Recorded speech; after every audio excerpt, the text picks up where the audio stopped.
abagera kuri 16 bishwe, batanu baraburirwa irengero. Aha harimo abagabo 13, abagore 2 n'umwana umwe. Aha ni mu burasirazuba bwa Kongo hasanzwe hari imigwano. Turababwira ibijanye n'amabombardement yabereye za Gakenke, Bidegu, Mikenge n'ahagenda hatandukanye mu migwano ikirahuza imbwebwe za Sarambwe na AFC M23 Red Tabara twigwaneho hamwe na Wazarendo na FRDC. Mbega ni kubera iki basohoye itangazo barira baboroga? Ndavuga AFC M23 bavuga ati ibombe imwe gusa dusubiye kuraswa ibombe imwe gusa tuzoca dutera twivuye inyuma. Aha ngo ni mu gihe bamaze kuronka ravitaillement n'ibikoresho biri sophistiqué nko twama twabibabwiye ngo n'inguvu shasha ngo z'Ubufaransa. Ibiriko birakogwa hagati y'Ubufaransa na leta y'u Rwanda harimo n'icibutso caraye cuguruwe, turaza kubibashikiriza tubabwire strategy nizihe akanya nikadukundira ku mirongo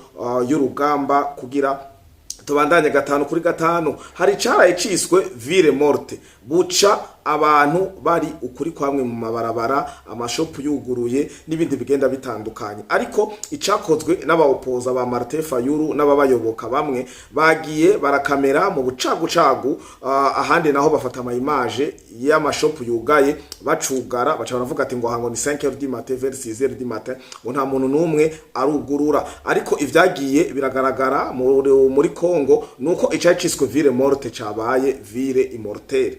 Aho kuba morte yabaye immortelle kuko hagaragaye n'abari mu bwoko ngo bw'abakinwa, nimba ari ubwoko nimba ari famille nimba ari biki.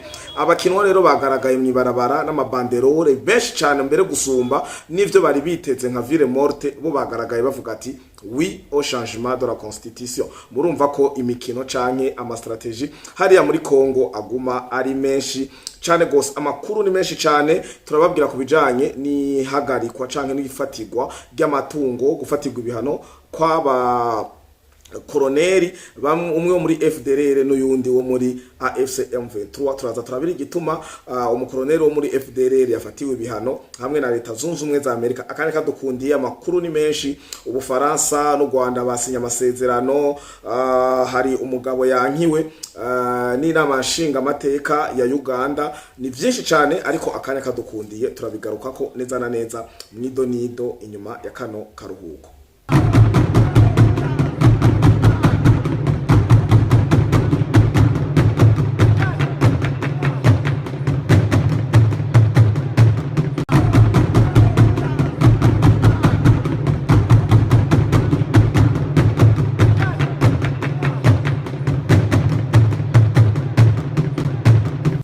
Ikaze mwiriwe na mwaramutse bakunzi ba Flow Podcast TV nkuko bisanzwe, ndabaramukije mwiriwe na mwaramutse bivanye n'umwe wese aho aherereye. Ndabipfuriza kugira amagara meza, amafaranga, ubumwe n'iterambere mu miryango yanyu, mu miryango yacu. Sinirengagiza mwebwe mudukurikirana muri mu gihugu cyacu cita cy'u Burundi, mu karere ka EAC, muri Afrika, Asia, Madagascar, Oceanie, Burayi eka no mu furuka zine z'isi kugira ntihagire uwo dusimba canke ngo twirengagiza. Ubwa mbere na mbere mbanze ndabasabe imbabazi kumvo zuko maze igihe kinini ni minsi 2 irarumanye nakora ikiganiro na kimwe kuri Flow Podcast TV.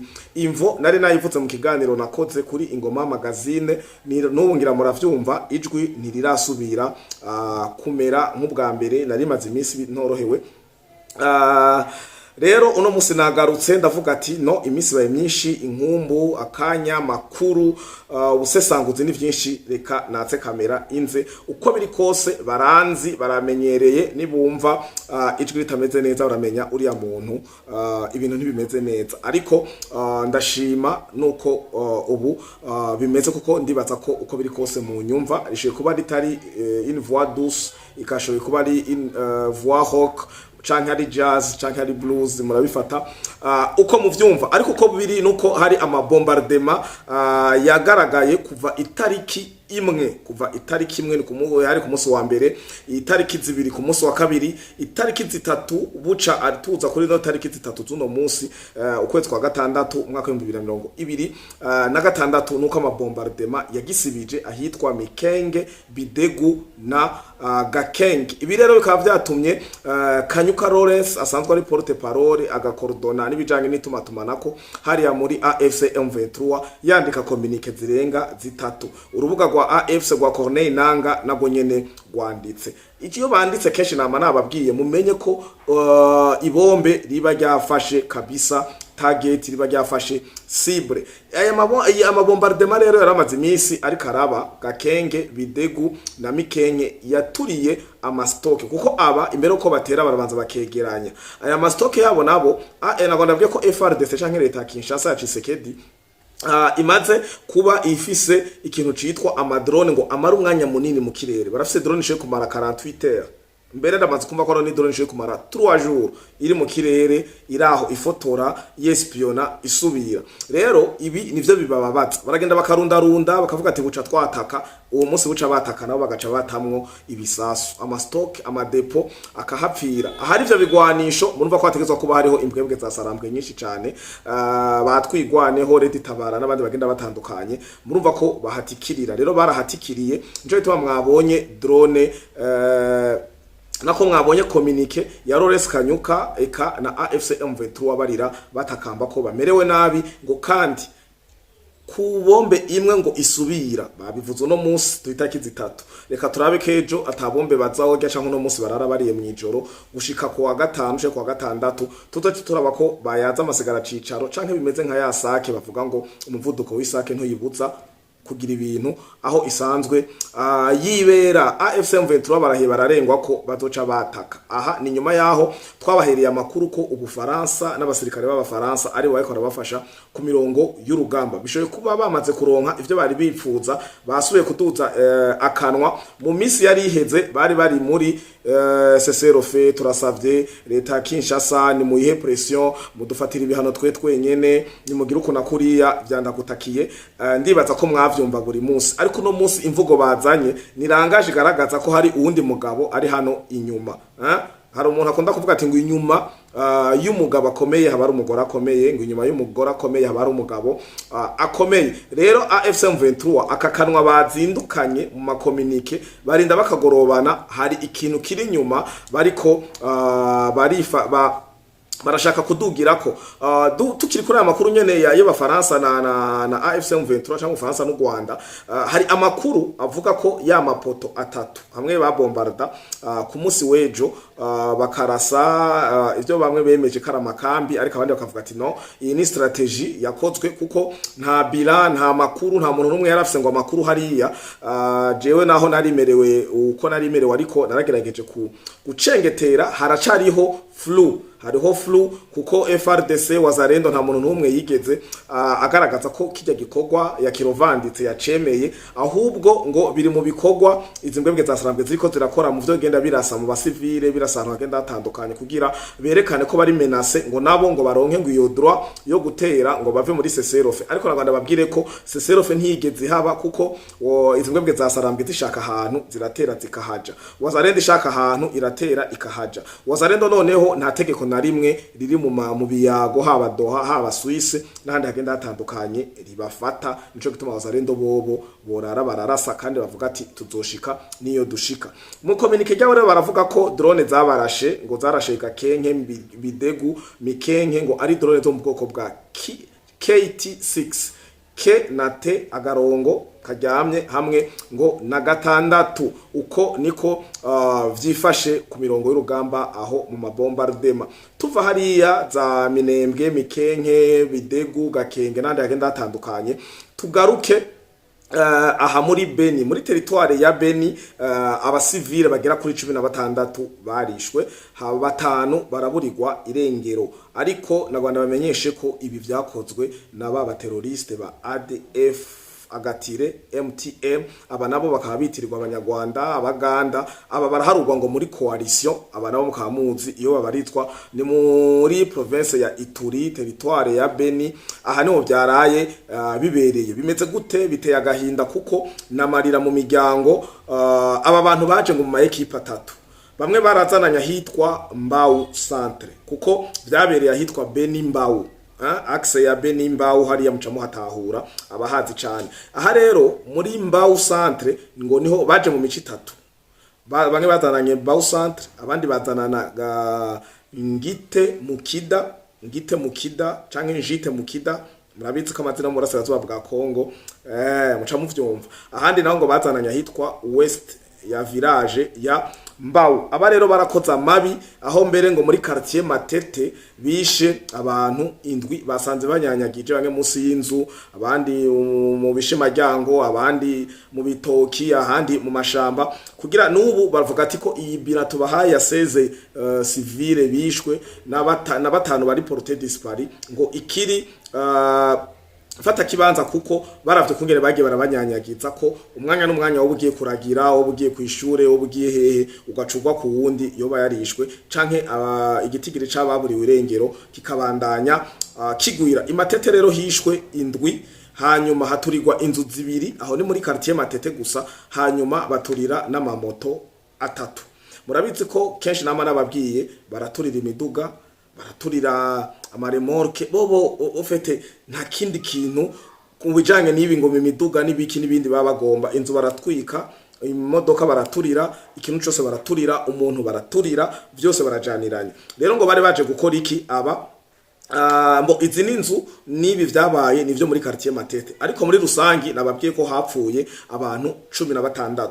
Aba 16 bapfuye rero ni abagabo batatu, n'abagabo 13, abagore ni babiri, abagore babiri b'abapolisi basanzwe bakora ibyo gucunga umutekano hariya muri territoire ya Beni. Uwundi nawe n'umwana yararashwe, hanyuma apfira ku bitaro ngo na hemorrhage, yishwe n'ivyo bita hemorrhage interne. Mucamumva ko ari umuntu aba yaviriraniye amaraso atemba aja mu mubiri. Uko niko vyifashe. Rero aba baraje gutera ngo bashaka imiti no kwiravitaya mu bijanye n'ibifungurwa, ariko cane target yabo ngo ni kuko ngo umujenerali wa Sukora aravuga ko araho barabasanga bapfuye, atawa murashe, atawa munize, atawa giziki, bisigura ko baragwara cyane bakabura ravitayema mu bijanye n'imiti. Rero bari baje kwiba ngo centre hospitalier yo ngaho muri Mbau Centre, bari baje kwiba bitaro no du centre do centre to ngaho batware imiti yaho,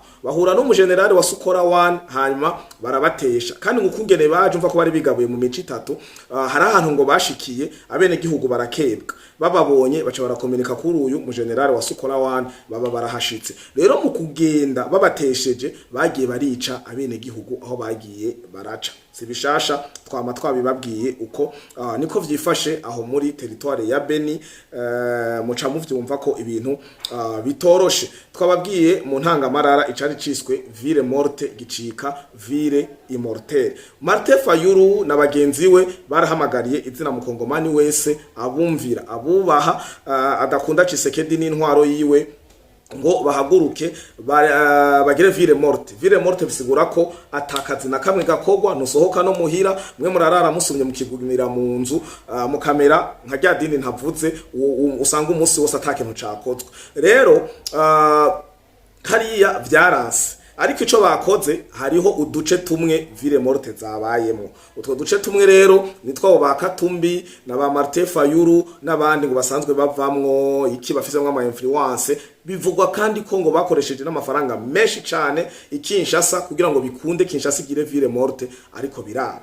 Ariko nababwiye ko iruhande ya ville morte abakinwa bace nabo bihama barabara kuri uwo munsi nyene wa ville morte, umva nuno munsi, hanyuma baririmba bavuga ati wi otraze manda Tshisekedi, we nta mandugira, we ahubwo ufise mission. Zandirimbo nyene bama baririmba, ibintu birabamayobera, ville morte icika ville immortelle, ibikorwa bibandanya biba ukuri kwamye nkuko mubona bigaragara kuri ano mashusho. Amega baziga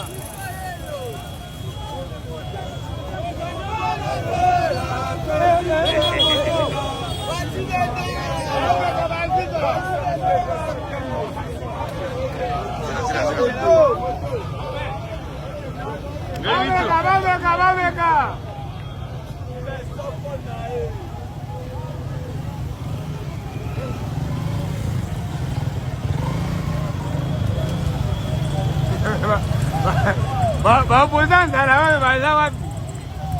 Bamona nini te? Bamoni bangote. Toza awa pona oui au changement.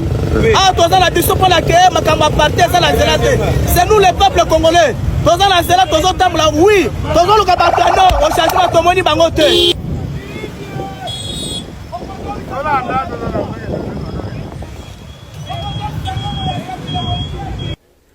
Yes, murabona ko muhejeje kuvyibonera ville morte yacitse ville immortelle yabaye igipfa iyo ville morte ariko ndabakengurukire mwongera mwihanganira ari nojwi uko biri mbanje mba ndabakumbuye 5 kuri 5 mungwize kimbabazi kandi muze muraraba kumbure hari gihe nibagira kugira guhuza Ingoma Magazine na Flow Podcast TV abakurikirana Flow Podcast TV mabashe kuza murasimbira kuri Ingoma Magazine mukaraba ko hari ikiganiro kiriko kuko hari gihe umwe mutaragira ushe kuri abone kuri Flow Podcast TV mugo utari sabona canke wiyabone kuri Ingoma Magazine bigatuma udahabwa notification ko hari ku ikiganiro kuko sometime hari gihe dushaka ibiganiro hariya tukabona kumengo ntimwabimenye bigasaba ko turinda ku linkinga ayo macano abiri rero tubakengurukire tubipfuriza kugira umugoroba mwiza cyangwa umuhingamo mwiza n'igitondo ciza bivana n'umwe wese aho ari nkuko bisanzwe nta Flow Podcast atamwebwe nta Ingoma Magazine atamwebwe nkuko bisanzwe imbere yanyu ni Flow le Patriote umusesanguzi wanyu turagaruka mu yandi makuru ndagira effort turaza kubana mu makuru ni menshi cyane nze kubabwira ubufaransa n'u Rwanda basinya amasezerano yahe kubera iki u Rwanda n'ubufaransa bahararanye muri no minsi muheruka kumva muri rubaya bagira intervention barugurura icibutso ku munsi wejo mu Bufaransa ubu naho basinya amasezerano avuga iki ko amasezerano twasanze arimo ibintu byinshi biyobeye turaza kubikorera ikiganiro turabifatanya hamwe n'uyu munyarwanda yihakanye u Rwanda agashaka kuja mu buyobozi cyane cyane kuba umushikiranganje muri leta nshasha ya Museveni mugumane agashinge kuri Flow Podcast TV na Ingoma Magazine mwarahezagiwe ciao ciao